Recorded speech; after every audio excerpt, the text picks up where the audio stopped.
Now, we have concluded a meeting of the 15th Intergovernmental Budget and Economic Council meeting. This morning, we had an earlier meeting to agree on the division of revenue. The Treasury, together with the Commission on Revenue Allocation, did recommend that the shareable revenue due to the counties be at last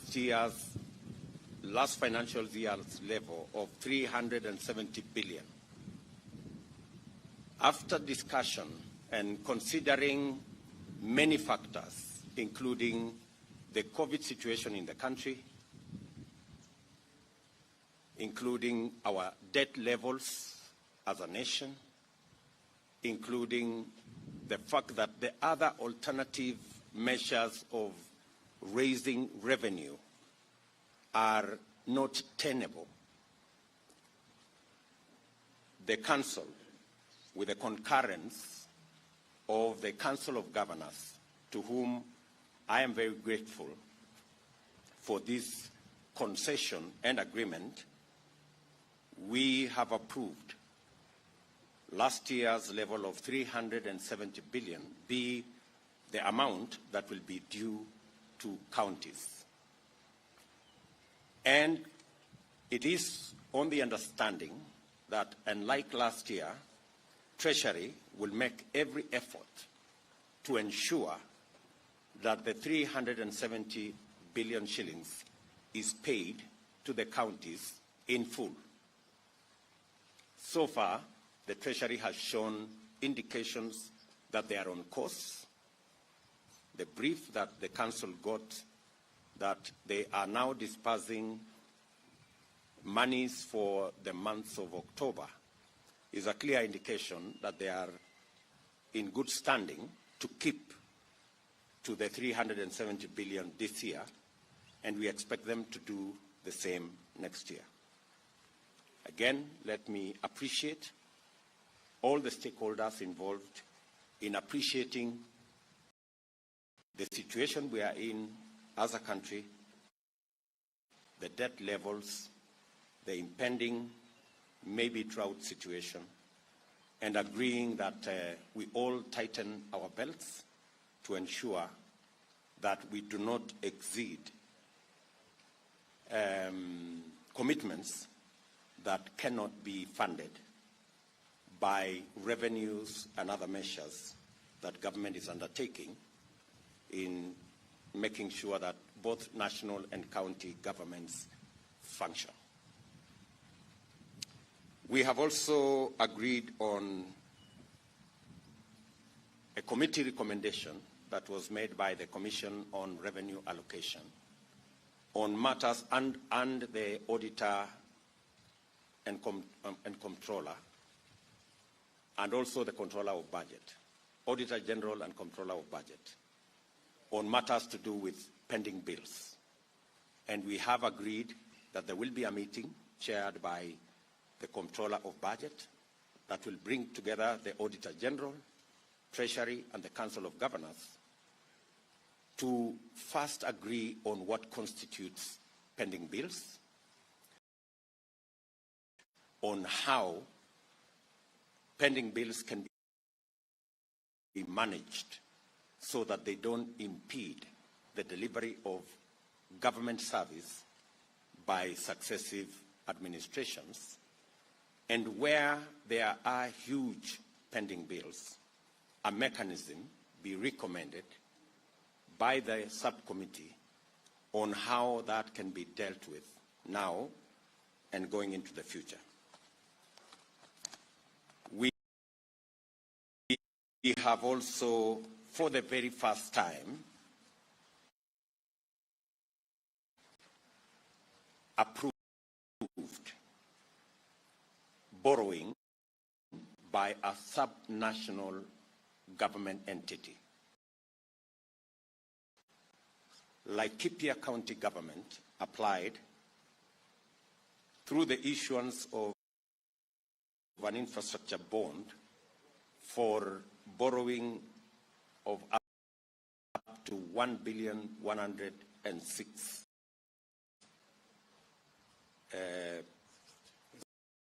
160 million for various interventions by the county government. We have been working on a borrowing framework by the counties the last 3 years, and today, Laikipia County becomes the first county to meet the rigorous criteria that have been set out for counties to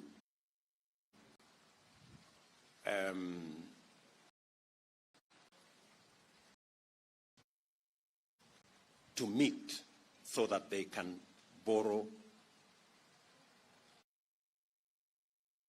using the county government and the county assembly as a guarantee. This borrowing will, of course, naturally be subsequently guaranteed by the national government. But again, as a trailblazer, we all have congratulated Laikipia County for being the trailblazer and making it possible now and into the future for subnational governments and county governments to be able to borrow.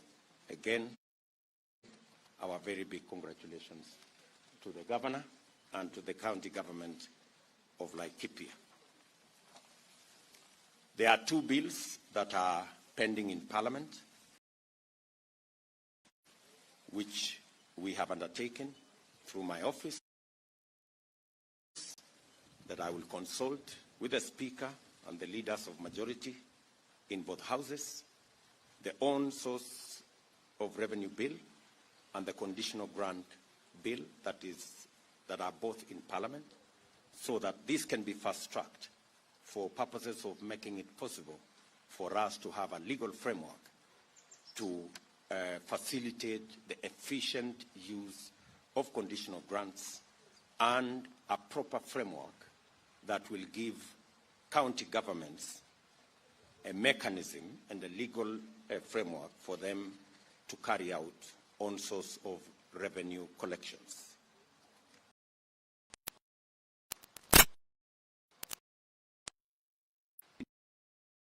On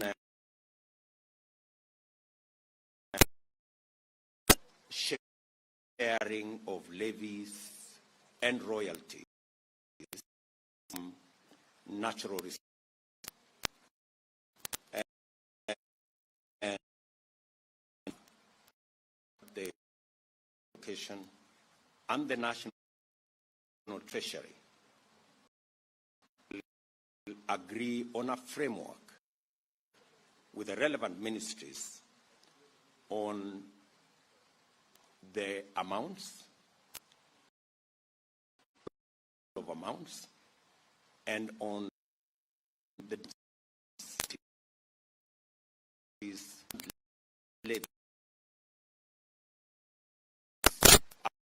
out of natural resources. This agreement shall then facilitate Treasury to be able to release royalties, agree county guide framework, and possibly a legislative framework on how royalties and fees to communities will be communities and the education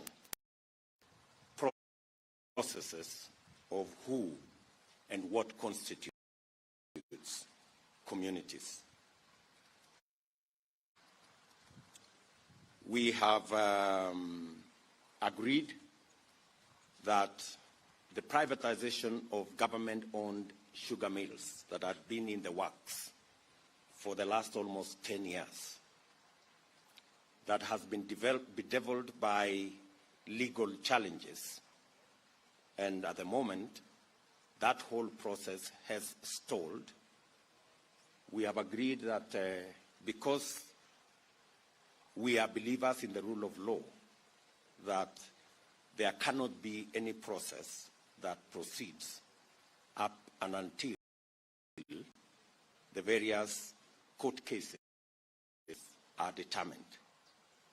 We have also asked the judiciary, who are represented in this council, to assist in ensuring that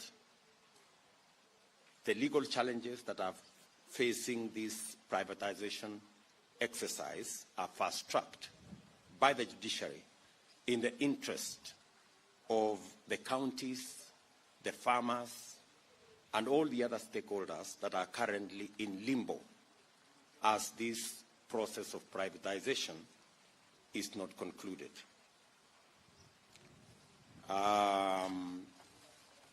We have also determined that going forward,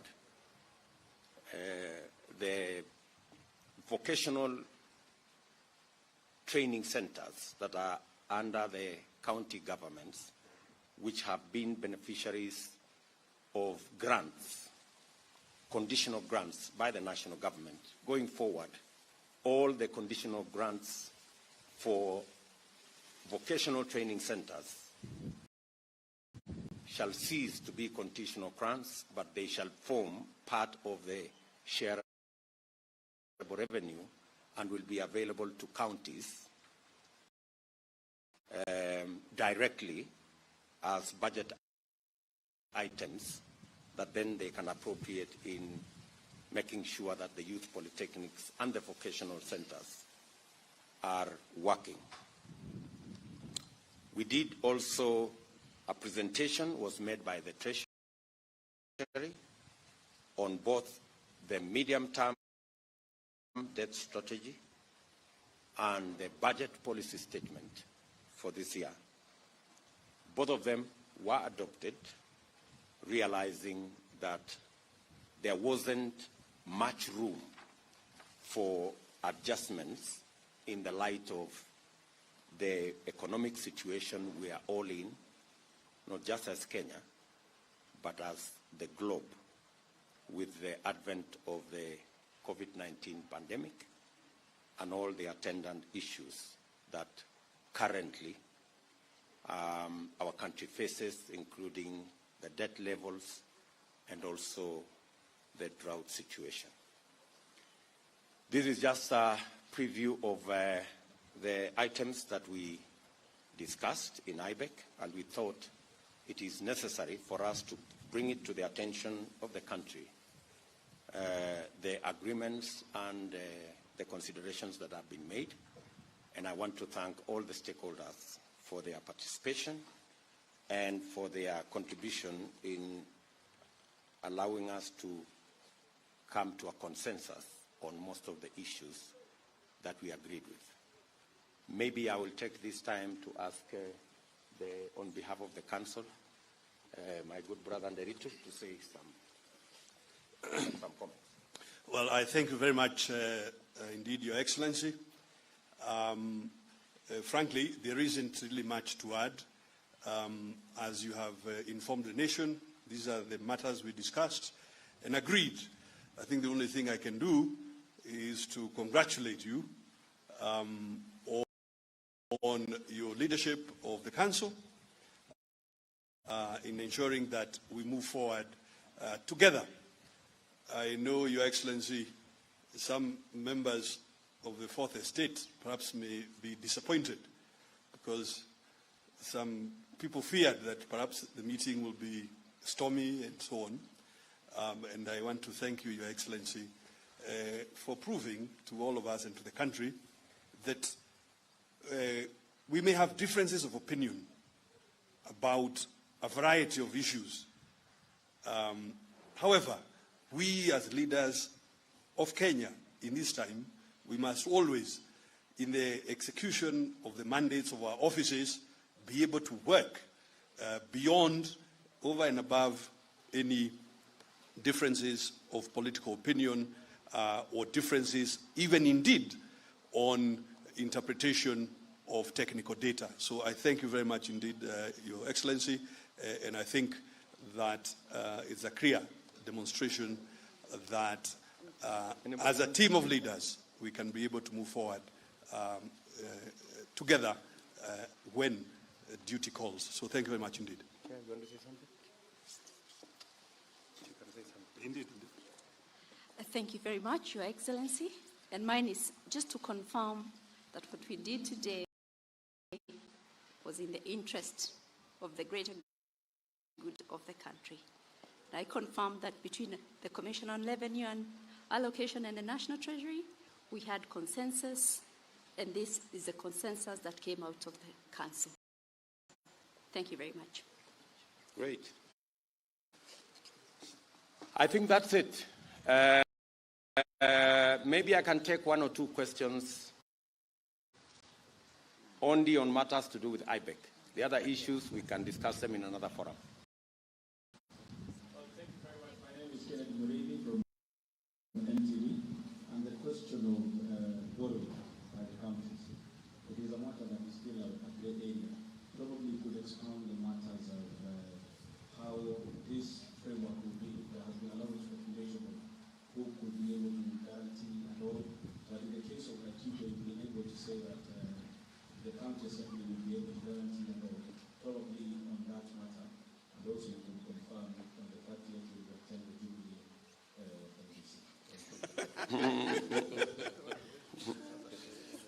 Matters Jubilee were not part of the discussion, so that we can discuss another time.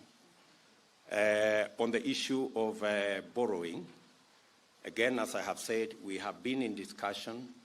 We have worked on the regulations. The PFM Act has been, the regulations under the PFM Act have been amended accordingly, and therefore there is no subject.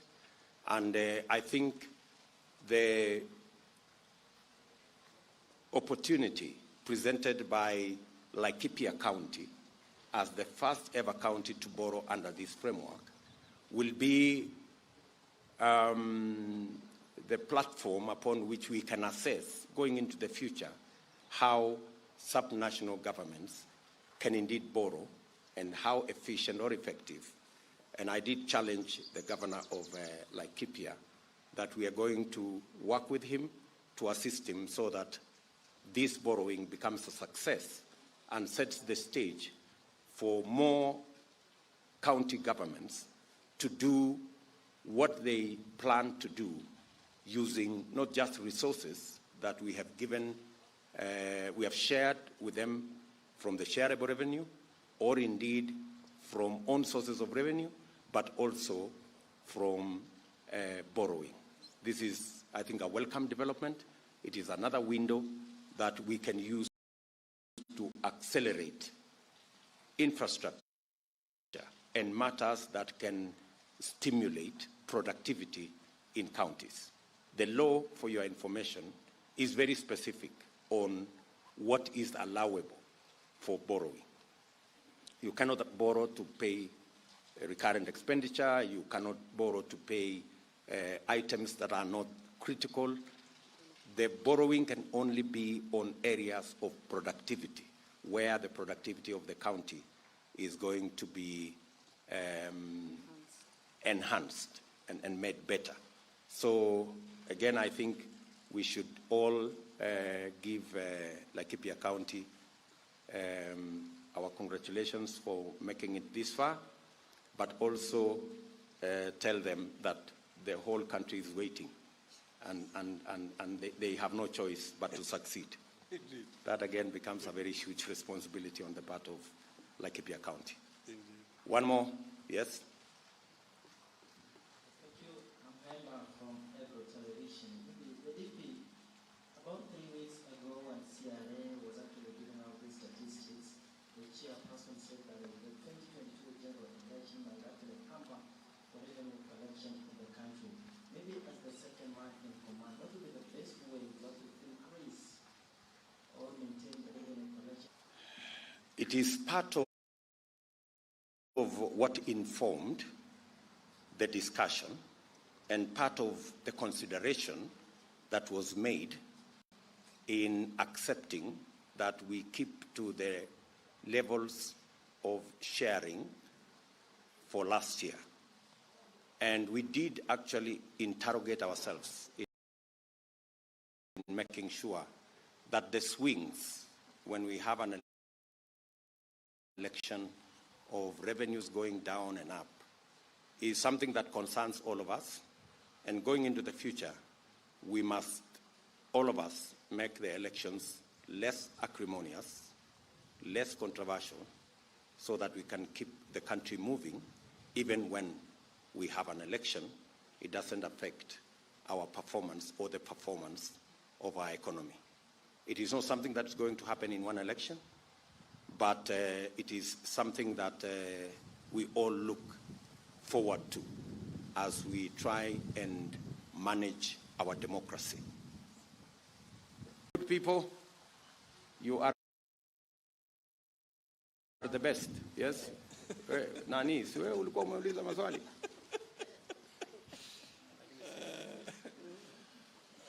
There is a question that was brought up by Governor about the acrimony with regards to what the meeting was. How have you been able to probably navigate it? And also, it has been quite a while since we saw you hosting. Where the meeting was? He saying that there were fears from some of his colleagues about acrimony. No, he said from the media. But if the media have no such worries, then we drop that issue. Thank you very much.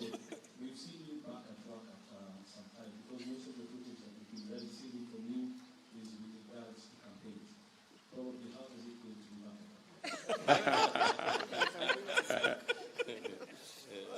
I haven't started the campaign because the campaign period is not yet announced by IEBC.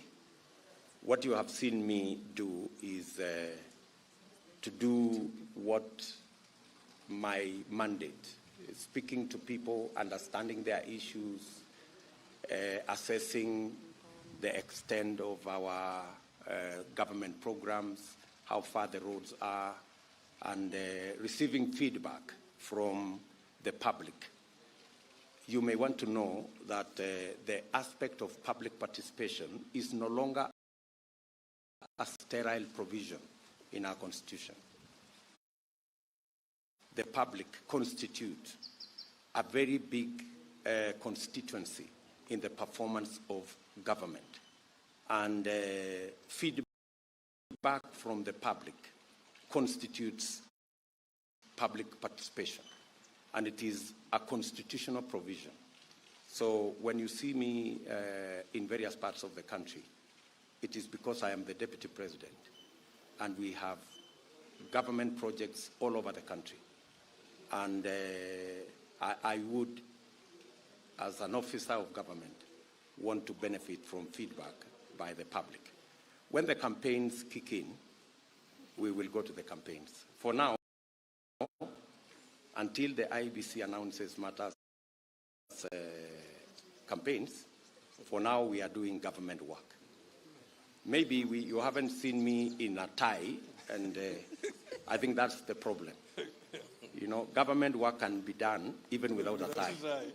You know, you must not dress formally the way I think the only problem you have is that I have been working without being formally dressed. So, and there is no provision anywhere in law that you must be in a tie to carry out government responsibilities. So thank you very much. Have a good afternoon, gentlemen.